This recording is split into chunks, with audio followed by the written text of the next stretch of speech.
Hello, we're in Christianity and the Social Crisis, Walter Rauschenbusch, page 188.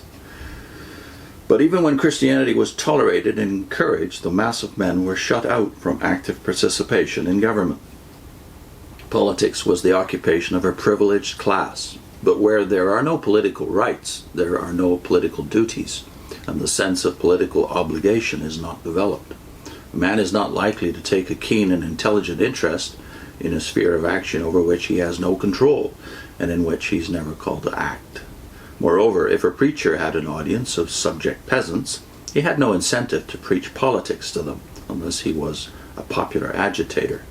What political duties could he preach to them except to render obedience to the king and their feudal lord, and to be content in the station in which it had pleased God to place them? And of that kind of political preaching there has always been more than enough. There has never been any feeling of treading on ground alien to religion when the few but invaluable texts were reached in which law and order are enjoined.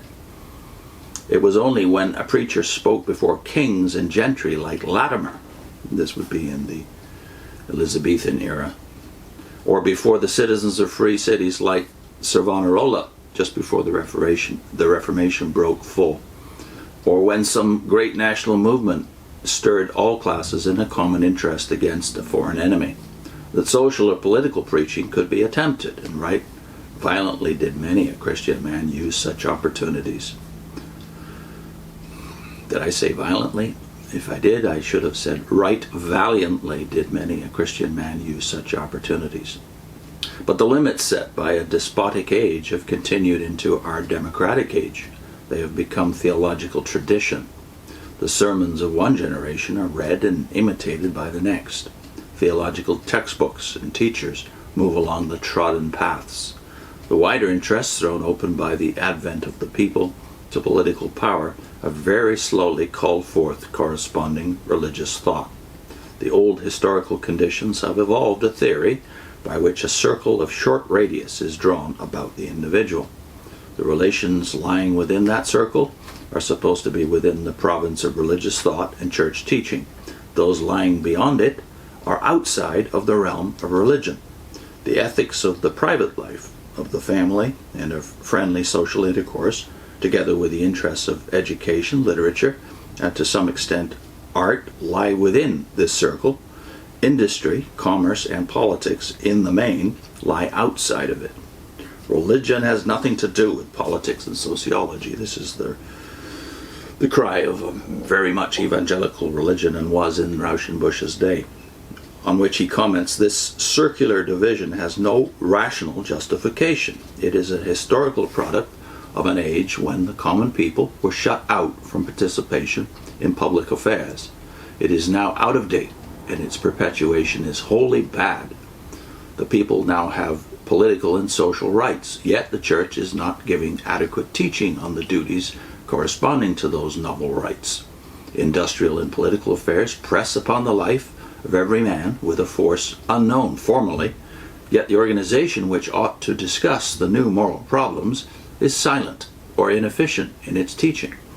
The great sociologist Scheffel, speaking of the slowness with which the larger relations of commerce and politics have been affected by Christianity, truly says, quote, "The great need of our time is a public morality," unquote. The dependence of the church on the state, the political passivity of the subject people, combine to cripple the social efficiency of the church in former times, and the precedents and theories set up in the pre-democratic age continue to operate even where the causes which justified them have passed away.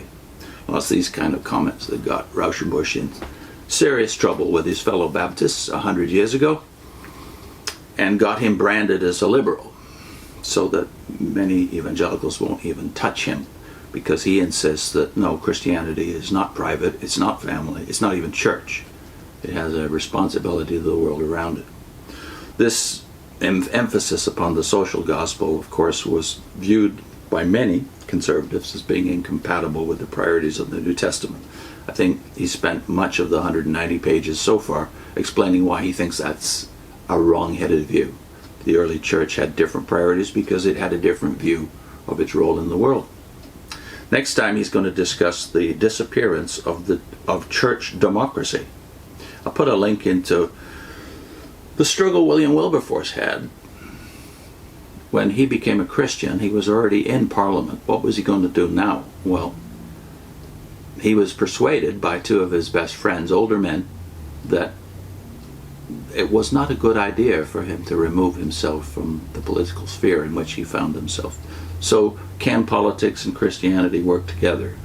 William Wilberforce is one of the best witnesses we have to what Rauschenbusch is saying, that in fact not only can they work together well, but they have the responsibility of the responsible Christian.